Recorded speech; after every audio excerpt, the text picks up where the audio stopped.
Assalamualaikum. Salam sejahtera. Okey, KJ ya. Sudah pun secara rasminya beliau sudah pun diterima masuk kembali dalam UMNO. So bila mana Rembau diambil alih oleh Tun Mat Hassan, so dia terpelanting ke Sungai Buloh berlawan dengan Ramanan. Ramanan dia kalah 3,000 lebih. Saya diterima semula menjadi ahli UMNO dan sudah pasti hari pertama ni saya berada di bahagian saya, iaitu bahagian Sungai Buloh. Saya suntuk di Sungai Buloh ni, di kanan saya ni Datuk Megat Firdaus. Susulan kemasukan semula KJ dalam UMNO. Ini respon sama ada BN atau PN tidak penting bagi PJ. Kita tahulah dia, kita mahulah PJ ya. Yang kita tahu sebelum ni pun dia ada buat kenyataan dia tetap bersama UMNO. Dia sudah menerima pelbagai jemputan daripada parti-parti besar, PH, UMNO, PKR apa semua, PAS sama-sama.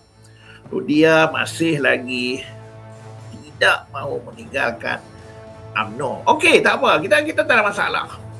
Tapi bila mana orang seperti Rafidi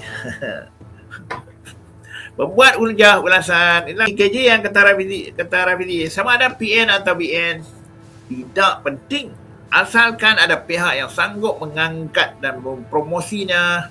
Jika ada peluang untuk menang di situ, beliau akan pergi. Come on lah, memperlekehkan siapa KJ. Kita pun tahu KJ adalah orang nama besar dalam UMNO. Ketua Pemuda, pernah jadi menteri, beberapa kali jadi menteri belia, menteri kesihatan apa semua. Dan dia pernah bertanding 10 tahun lepas melawan Zahid Hamidi. Besar. So nak mengatakan KJ ni nothing, takat masuk politik ni, takat nak mempromosikan diri dia. Saya rasa sesuatu yang asal merendahkan tahap kepimpinan KJ. Bukan kita nak angkat, tapi kita kena terima lah KJ itu somebody juga, bukan calang-calang. Dia boleh berdiri kat mana, dia masuk PH, dia masuk PN pun dah lepas ke PKR, dia akan dapat tempat bertanding.